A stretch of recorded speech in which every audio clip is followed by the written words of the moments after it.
अस्सलाम वालेकुम, मैं हूं अरशद इकबाल वानी और आप देख रहे हैं वानीपीडिया पाकिस्तान। इस वक्त मैं ढोक पठान के मुकाम पर खड़ा हूं जो कि फतेहजंग और तलागंग के दरमियान दरिया स्वां के किनारे पर वाक़या है। इस जगह से बहुत ही खूबसूरत मनाजिर दिखाई दे रहे थे, इसलिए मैंने बाइक रोककर यहां वीडियोग्राफी शुरू कर दी। आज मैं आपको तलागंग से 37 किलोमीटर के फासले पर एक खूबसूरत झील दिखाने लेकर जा रहा हूं जो फितरी हुस्न के लिहाज से बेमिसाल है। तो चलें दोबारा चलते हैं अपनी आज की मंजिल तलागंग शहर और फिर वहां से आगे म्याल झील की तरफ, जो एक बेहतरीन पिकनिक स्पॉट है। अभी हम दरिया स्वां के पुल को ढोक पठान के मुकाम के करीब से क्रॉस कर रहे हैं। दरिया स्वां सता मुर्सफा पोटोहार का सबसे बड़ा दरिया है जो मरी में पतरियाटा के पहाड़ों से शुरू होकर मखड़ के करीब दरिया सिंध में जा गिरता है।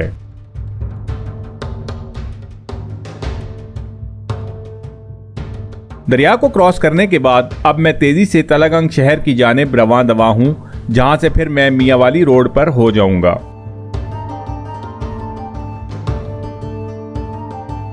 तलागंग क्रॉस करने के 33 किलोमीटर बाद एक रोड बाएं जानिब म्याल गांव की तरफ मुड़ती है, जिस पर कुछ देर सफर करते ही दोबारा बाएं जानिब एक कच्ची सड़क म्याल डैम की तरफ जाती है। तो ले जी, हम आ गए हैं म्याल झील की तरफ जाने वाली कच्ची सड़क पर। आज मौसम बेहद खुशगवार है। नवंबर की खिली खिली धूप बहुत ही खुशकुन महसूस हो रही है।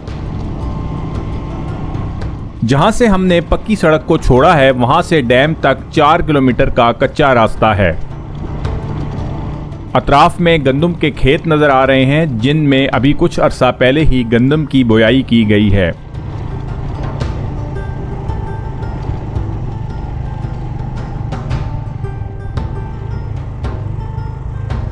पोटोहार का ज्यादातर इलाका बरानी है और यहां पर फसलों का इन्हिसार ज्यादातर बारिश पर ही है।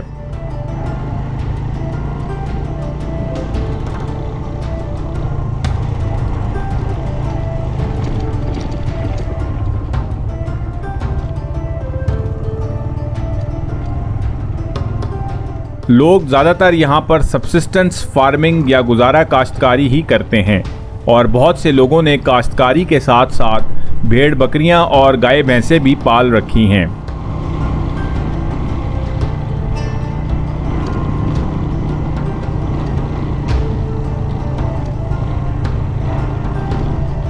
दूर दूर तक कोई इंसान दिखाई नहीं दे रहा। बहुत ही वीरान है ये इलाका और साथ ही इस रास्ते में कई जगहों पर बहुत से कच्चे रास्ते भी इधर उधर जाते हैं, इसलिए जब तक सही रास्ते का पता न चले तो आगे ना जाएं।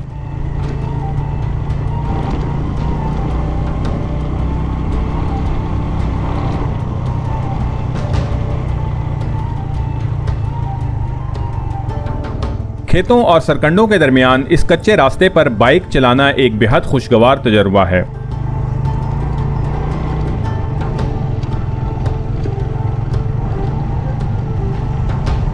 नीले आसमान पर फैले सफ़ेद दूधिया सिरस बादलों की वजह से तो मंजर और भी खूबसूरत नज़र आ रहा है।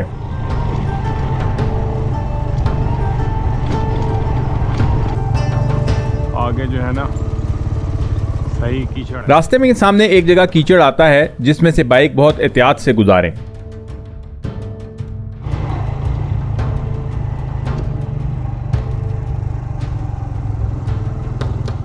अब तो रेत भी पड़ी हुई है रास्ते पर, जिस पर बाइक का टायर स्लिप होता है, इसलिए यहाँ पर बहुत ज़्यादा एहतियात की ज़रूरत है।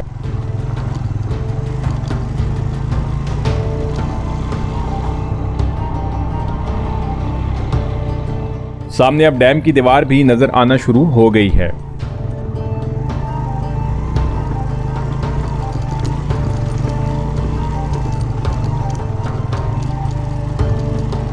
इन रास्तों पर बाइक ही सबसे बेहतरीन ऑप्शन है। अगरचे आप गाड़ी पर भी आ सकते हैं, लेकिन अगर गाड़ी की सस्पेंशन नीची है तो फिर डैम के पास इस जगह पर वो नीचे से टकराएगी।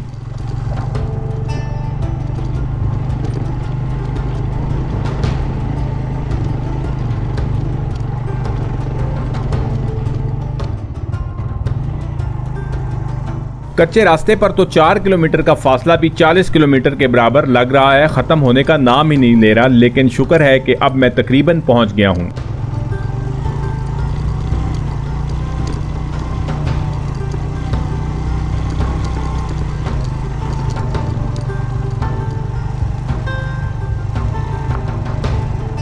तो ले जी, अल्हम्दुलिल्लाह I reach at my destination finally.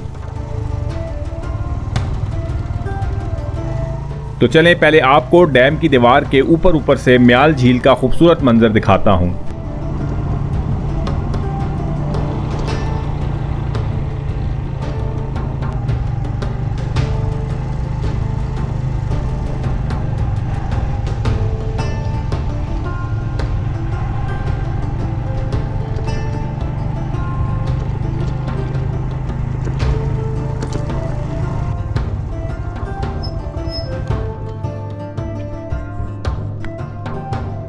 शहरों के शोर शराबे से दूर सामने म्याल झील के पुरसुकून पानियों में सफेद दूधिया बादलों का अक्स एक बहुत ही दिलफरेब मंजर पेश कर रहा है।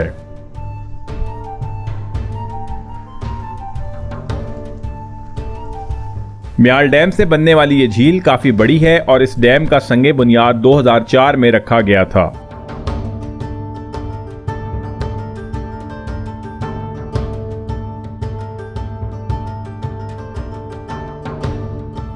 इस डैम को बनाने का बुनियादी मकसद ये था कि इर्द गिर्द के मौसमी नदी नालों के पानी को एक झील की सूरत में जमा करके आसपास के बारानी इलाकों को पानी की फराहमी यकीनी बनाई जाए।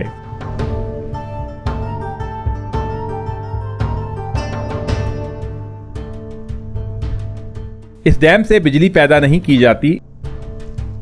इसके पानी का इस्तेमाल सिर्फ आबपाशी और माहीगीरी के लिए किया जाता है। इलावाजी ये एक बहुत ही अच्छी फैमिली पिकनिक साइट भी है, जहां सयाह इस्लामाबाद से कुछ ही घंटे में पहुंचकर यहां के हुस्न को एंजॉय कर सकते हैं। अगर आप इस्लामाबाद से आ रहे हैं तो यहां आने के लिए बहुत से रास्ते हैं। पहला रास्ता लाहौर मोटरवे के M2 वाला है, जिस पर आप बलकसर इंटरचेंज से उतरकर तलागंग से मियांवाली रोड पर होते हुए म्याल डैम तक पहुंच सकते हैं। दूसरा रास्ता इस्लामाबाद से बरास्ता तरनोल, फतेहजंग, खोड़, तलागंग और फिर म्याल तक है। इसके अलावा आप यहां पर कलर कहार इंटरचेंज से होते हुए बोछाल कलां, पेल, पदराड़, जाबा मोड़, तलागंग से भी आ सकते हैं। सामने आपको म्याल डैम का हाइड्रोलिक कंट्रोल स्ट्रक्चर नजर आ रहा है, जिसमें नस्ब लीवर्स को घुमाकर चैनल में पानी के बहाव को कंट्रोल किया जाता है।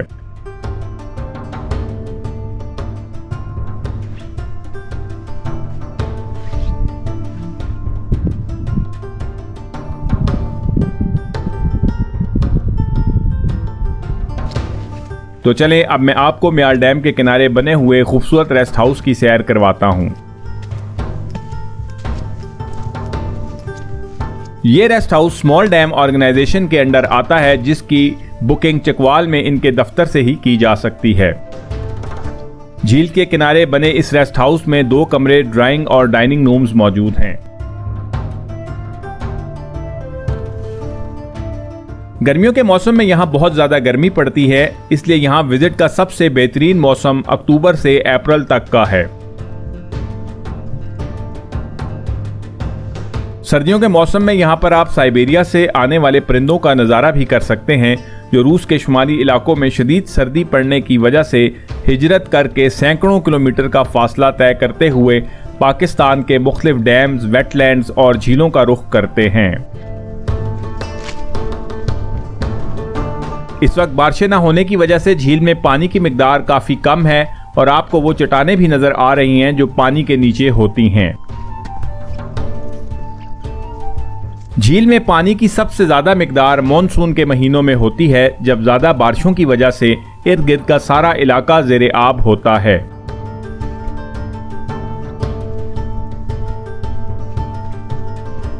झील का कुल रकबा 160 एकड़ के करीब है और इसके पानियों से इर्द गिर्द के करीबी इलाकों को सैराब किया जाता है। झील में मछलियों की भी बहुत सी इकसाम पाई जाती हैं, जिनका ठेका हर साल टेंडर के जरिए से दिया जाता है।